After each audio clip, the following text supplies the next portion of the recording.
사랑하는 형제 여러분, 9월 28일 토요일 새벽 목상에 오신 것을 환영합니다. 오늘은 여호수아 8장 30에서 35절입니다. 여호수아 7장에서는 아간의 범죄 및 이스라엘의 교만과 경솔함으로 인해 하나님께서 이스라엘을 돕지 않으시고 방치하셨어요. 그래서 아이성 전투에서 패배하자 하나님께 기도해서 원인을 알게 되었죠. 그리고 범죄자 아간을 처단하고 나서 이제 8장에서는 하나님의 작전 명령을 받고서 다시 아이성 정복에 나섰죠. 아이성 정복 작전은 복병을 두고 아이성을 유인 및 기습하는 그러한 작전으로 해서 승리했어요.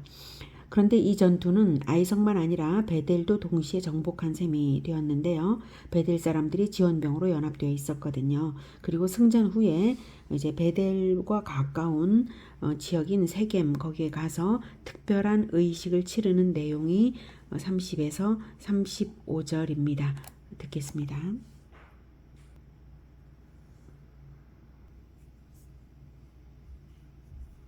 그때에 여호수아가 이스라엘의 하나님 여호와를 위하여 에발산에 한 제단을 쌓았으니 이는 여호와의 종 모세가 이스라엘 자손에게 명령한 것과 모세의 율법책에 기록된 대로 쇠 연장으로 다듬지 아니한 새 돌로 만든 제단이라.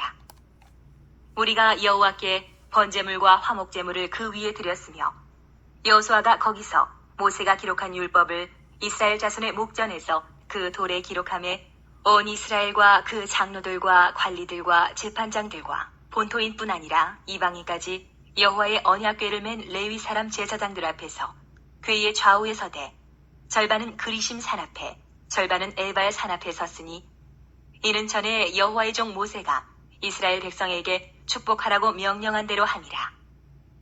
그 후에 여호수아가 율법책에 기록된 모든 것대로 축복과 저주하는 율법의 모든 말씀을 낭독하였으니 모세가 명령한 것은 여호수아가 이스라엘 온 회중과 여자들과 아이와 그들 중에 동행하는 거류민들 앞에서 낭독하지 아니한 말이 하나도 없었더라. 네, 먼저 이곳이 이제 그리심산과 에발산과 그리심산이 있는 세겜이거든요. 예, 그 부분을 좀 보죠. 먼저 그 위치를 보면 이스라엘이 여기 사해 위에 있는 여기 시딤 이쪽에서 요단강을 건넜고 여기가 좀 크게 볼게요. 여기가 여리고성이 첫 성이에요.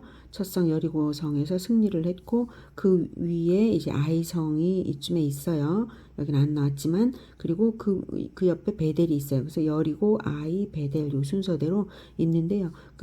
이 베델 위에는 세겜이라는 성읍이 또 있어요. 바로 여기에 그리심산과 에발산이 있습니다. 그리심산과 에발산은 바로 이게 성읍 마을 그 세겜 성읍 사진입니다.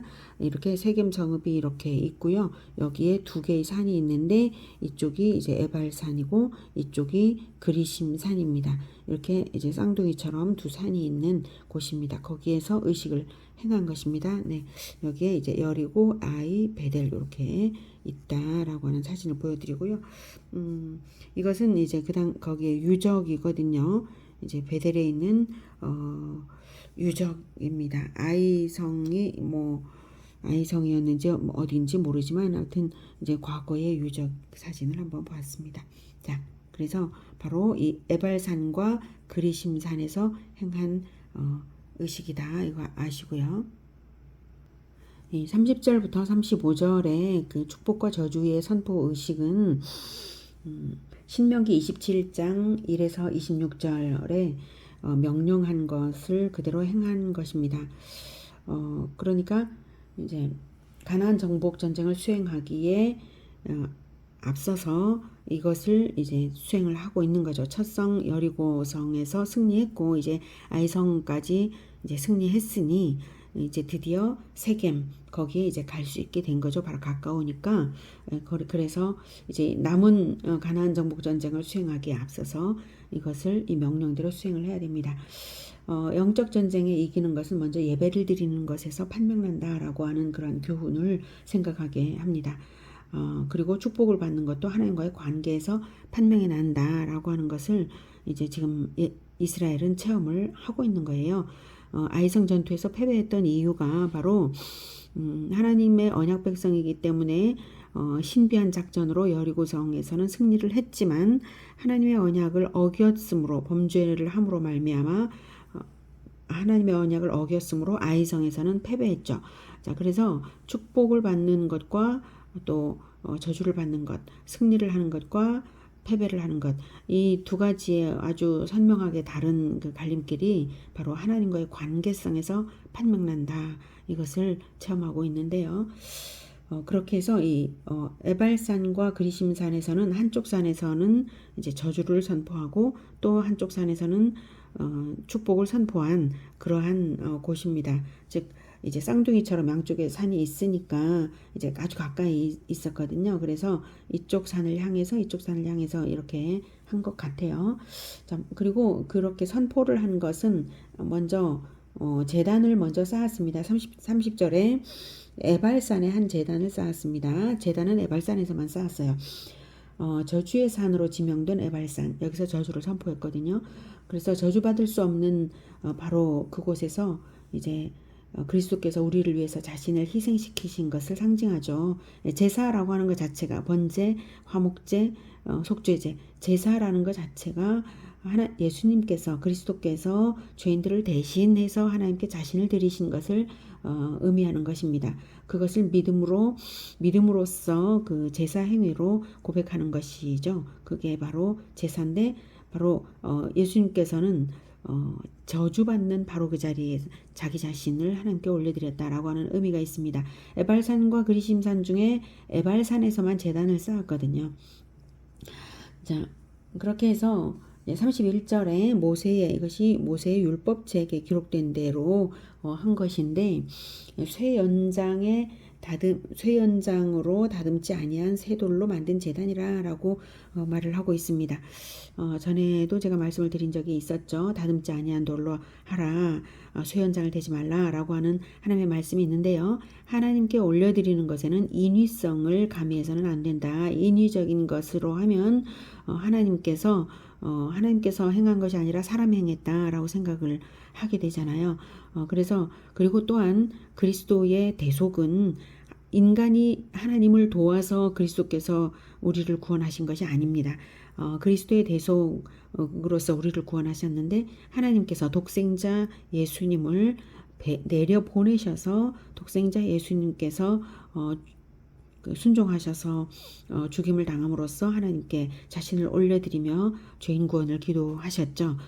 그 일에는 하나님의 구원 사건에는 인간의 노력이나 능력이 전혀 필요가 없었습니다. 그래서 이 제사 역시 하나님께서 명하신 대로 인위성이 전혀 없이 쇠연장으로 다듬지도 아니한 쇠돌로 만든 제단, 그래서 인위성이 전혀 없이 그저 돌단을 쌓아서 하나님께 올려드린 것입니다. 32절에 여호수아가 이제 모세가 기록한 율법을 이스라엘 자손의 목전에서 그 돌에 기록했습니다. 그래서 먼저는 제물을 드렸고 제사를 드렸고 그 다음에는 기록을 했습니다. 모세가 기록한 율법은 아마도 이제 그 신명기의 내용을 신명기 28장이 바로 율법 준수에 따른 축복과 저주 내용을 주로 하고 있거든요. 그래서 신명기 28장일 것이다 라는 것과 또 율법의 가장 중요한 것은 10계명이잖아요. 그래서 10계명과 신명기 28장을 기록했을 것이다 라고 추측되고 있습니다. 왜냐하면 이제 돌에 새겨서 기록을 했는데 이제 모세오경 전체를 다 기록하지는 않았을 것이고 이제 율법을 기록했을 것이다. 율법의 핵심을 기록했을 것이다 라고 추측되고 있습니다. 그래서 신명기 28장은 율법 준수에 따른 축복과 저주를 말하고 있는 장이에요. 그래서 이렇게 했고요. 이제 30에서 35절 실제로 이제 행하고 있는 이제 모습이죠. 이제 이스라엘은 이제 온 회중뿐만 아니라 그들과 이제 함께 사는 이제 이방인까지라고 말하고 있습니다. 이방인들까지도 함께 이 의식에 행하였습니다. 그리고 거류민들 앞에서 낭독하지 아니한 말이 하나도 없었다라고 이제 말하고 있죠. 그리고 거기에 참여한 백성들은 이제 여자들과 아이들까지 그리고 동행하는 거류민들까지 전부 다 포함이 되어 있다라고 하는 겁니다. 그러니까 이렇게 이제 일종의 언약식이죠.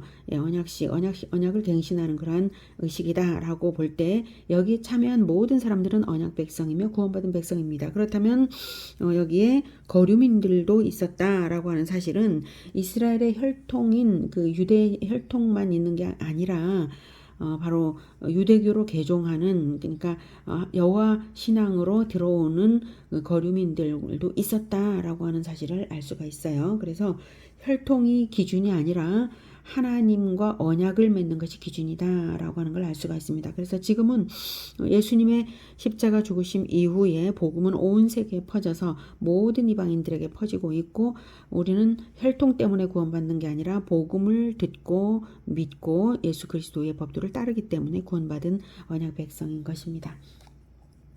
자, 오늘은 이제 가나안 전쟁의 승패는 이제 예배의 성패, 예배라고 하는 것은 그저 형식 예배만을 말하는 게 아니라 삶의 예배, 실천의 예배가 바로 이제 온전한 본질적인 예배입니다. 자, 그렇게 생각할 때 가나안 전쟁의 승패는 예배의 성패에 달려 있다라고 하는 것을 보았습니다. 아간의 범죄를 처단하고서 드디어 승리했으므로 깨달았죠, 이스라엘은. 그래서 자칫 잊고 지날 뻔했던 것을 이제 거행했던 것 같습니다. 그래서 그리심산과 에발산에서의 축복과 저주의 선포, 그리고 제사, 그리고 율법의 기록과 낭독, 그것을 보았는데요. 우리 앞에는 언약 백성 앞에는 축복만 있는 것이 아니라 우리의 선택과 행동에 따라 그 결과가 축복 아니면 저주가 있다라는 사실을 알게 합니다. 언약 백성이라는 것은 언약대로 살면 언약에 따른 축복이 있지만 언약대로 살지 않으면 언약 없는 자처럼 된다는 뜻이죠. 언약 없는 자들은 저주 아래에 있는 거예요. 심판이 이미 예정되어 있는 그러한 이미 심판을 받고 있는 그러한 자들이 바로 언약 없는 자들이죠. 자, 그러니 언약 백성이란 뭐냐 하면 구원을 받았으니 삶으로써 언약 백성을 입증하는 삶을 살며 언약대로 축복을 받으라 라는 의미이면서 언약을 버리면 당연히 저주가 있다라고 저주 또한 제시되어 있는 것입니다. 이미 언약 안에 있고 축복 안에 있습니다. 그러나 언약을 버리면 저주가 있다, 이것을 선포한 것이죠. 우리의 삶에서도 죄의 회개 후에 늘 행실을 정결하게 하고 예수님의 말씀을 순종하며 삶의 예배를 드리는 그런 예배와 실천과 말씀의 삶을 살아야 하겠습니다. 그렇게 말씀과 순종의 삶을 살며 축복 안에서만 사는 우리 모두가 되기를 기원합니다. 기도하겠습니다. 하나님 아버지, 우리를 그리스도 안에서 언약 백성으로 불러주신 것을 감사를 드립니다. 또한 우리가 받을 저주를 예수 그리스도께서 에발산의 그 번제와 화목제처럼 하나님께 자신을 올려드려 주심으로 우리가 구원받았으니 너무나 감사합니다. 하나님, 그래서 우리 앞에는 이렇게 축복이 예정되어 있고 이미 축복 가운데 있지만 또한 언약을 버리면 언약 없는 자처럼 된다는 사실 또한 엄연한 사실인 것을 다시 기억합니다. 그러나 우리 주 예수님께서 이미 우리의 저주를 없애주셨으니 오직 우리 주 예수님의 그 법도를 따르는 삶으로서 언약 밖으로 결코 나가지 않고 축복이 보장된 이 삶을 기쁘게 살겠습니다. 주님, 우리를 도와주시옵소서. 하나님의 말씀을 날마다 배우고 깨달아서 그 말씀 밖으로 떠나지 않고 오직 그리스도의 사명을 우리가 순종하고 수행하며 동행하여 살아가는 우리 모두가 되게 도와주시옵소서. 오늘 하루도 주님의 뜻을 행하는 그러한 삶이 되도록 인도하시며 복된 삶 되게 하옵소서. 예수 그리스도 이름으로 기도드립니다. 아멘. 이어지는 시간은 개인 기도 시간입니다.